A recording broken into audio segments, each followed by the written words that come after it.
Hello everyone and welcome back to another AFK journey video. In this video, I wanted to go over the CLASHFRONTS battle phase first results that we have, and I want to see, for example, how many teams do you think we need to deploy for the combat trials? Like, we're gonna get a pretty good idea by watching this first battle stage.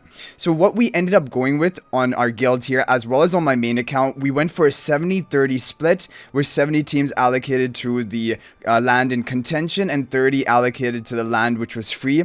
I think probably we could have safely done 80-20 from more of what I've seen so far, but we're going to take a look at this. Okay, so yes, and we made sure to appoint a Vanguard on the land which is not in contention, and that is why you can see we got 8 skirmish points for getting that clear. All of us immediately got 8, and now we got 20 here by getting a Vanguard win. And the Vanguard, I guess that lost, got 10 points, because if you take a look at all of the skirmish points, we're at 28 for those who won the Vanguard skirmish, and 18 at those who lost the Vanguard skirmish but appointed a Vanguard to both of the lands. Okay, now this battle phase, this takes a or melee phase actually, this takes a very long time to watch it play out. I feel like they should add a skip function that will just skip the melee phase, because I still want to see the remainder of the phases, and if we skip, we will skip actually everything. So you can see here that these ones were captured quite easily. Then we will have to see the combat trial phase after that.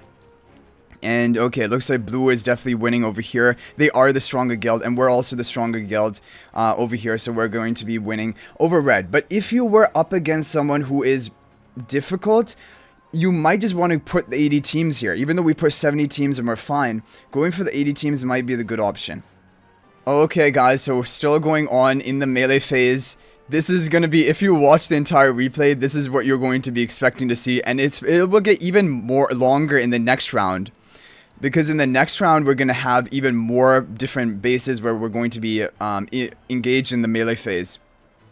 2 more different enemies here, 1 enemy here. It is almost going to be over.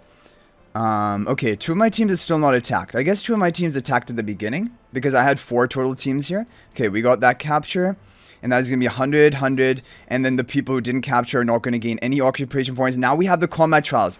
I want to watch.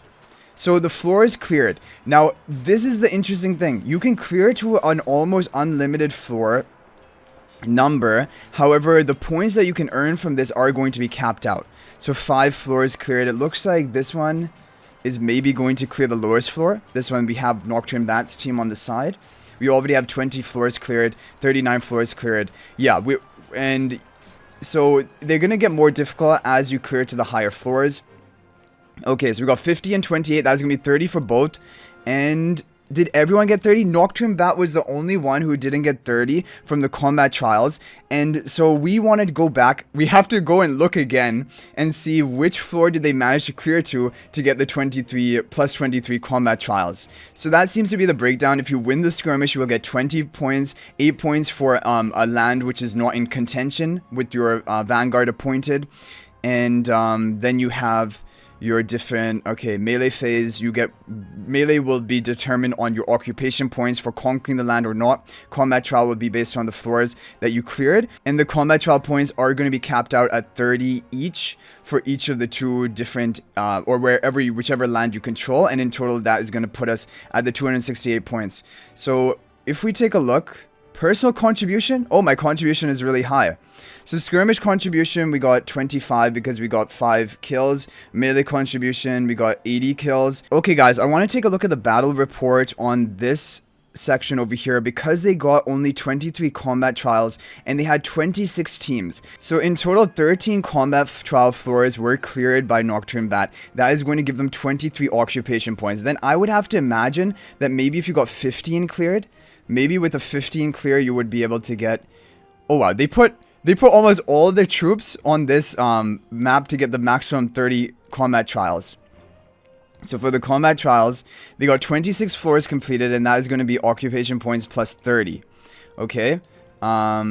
So but where else can we see this? We have this one, which will be Garuda, and this one is going to be 22 teams deployed. They got 28 combat points. They had 18th floor, so 28 points. So it looks like you need to get 20 combat trial floors cleared in order to get the maximum 30 occupation points. And even though Garuda, they're a very strong guild and they had 22 teams deployed, it wasn't enough for them to get the maximum value of the combat trial. They got 28 points when 30 is the maximum.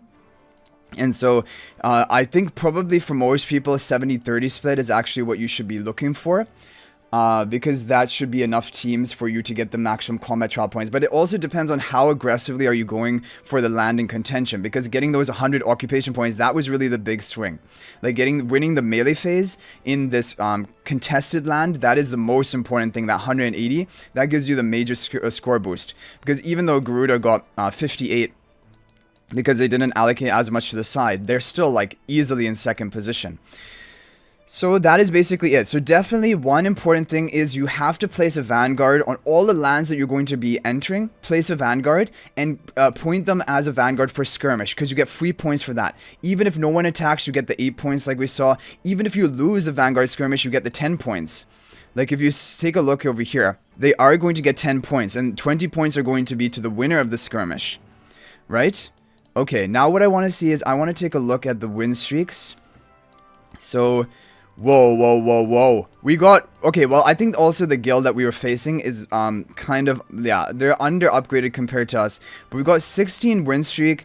Even when our endurance got almost down to nothing, we were still winning up until the end. Yeah, this was the team that I thought was going to be really good. It's the Tassi, Bonnie, Teline, Stoll comp. Yeah, this one is really strong. And looking at the combat trials that we have on this other land, he's very strong. Like, his team is, of course, very strong. However, he did clear almost 8 floors on his own, 7 floor clear. And then me, I cleared another 3 floors with the Cryanaya team, which apparently wasn't doing amazing. Oh, and by the way, guys, just to actually see what team you're fighting in the combat trials, there are going to be enemy teams of 5.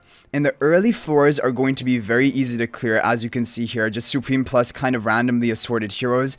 And then eventually upgrading through the Paragon tiers up to Paragon 1. And that is why one strong team can probably clear up to like even 8-9 floors. Then what happens is you're going to begin facing higher Paragon upgraded heroes. We got a very easy clear on the first match. Even on the second match, a fairly easy clear with the Paragon 2 enemies. But then we got kind of hammered here on the third match with the Paragon 3 upgrades and also our lower endurance. We hardly did much to the opponent. I think Scarlita probably just wiped out my team.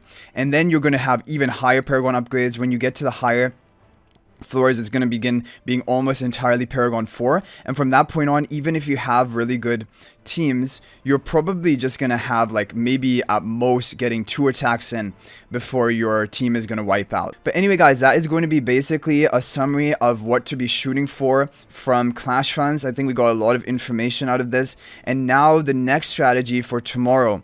If you have conquered this new land, now what you're going to want to do is you need to move in, and the most valuable ones are going to be the 200 occupation lands. This is where you want to appoint. If you're going for the victory like rank 1 or rank 2, you need to go all in onto these.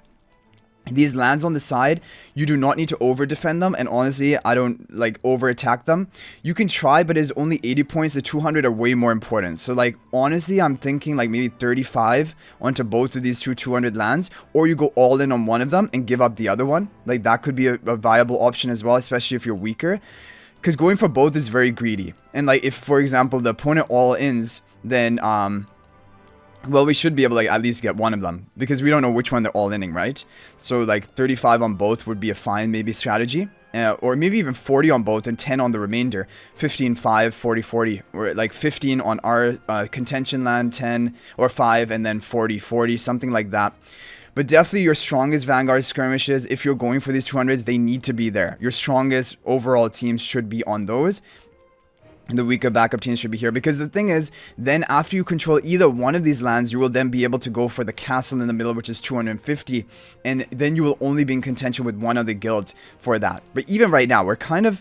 No, actually, this 200 can be hit by basically everyone, right? Everyone can challenge for these 200 lands, and so I believe both these red and yellow guilds are probably both going to go after this one. And so maybe we all in the right one, and... Or we, yeah, equal on both, it can be a problem, because even if we're stronger than the other two guilds, all they have to be shooting for is basically this 200, which is really attractive to them. Unless you just try to take the 100 and settle for that. But I feel like they're probably both going to go after the 200. I feel like our 200 here, more all in on that, might be a better strategy. And just try to maintain the 180 we have. And put like a Vanguard here just to get Vanguard skirmish points. That could be a decent option. Yeah, things are gonna get very interesting in the next round. So anyway, guys, share your own opinions about Clash Fronts in the comment section down below. How did you guys do? What was your strategy? And I will keep updating you guys as the time goes on in Clash Fronts. It's a lot of fun. I like this strategic mode, and I feel like it is a more fun map compared to the last season of Clash Fronts.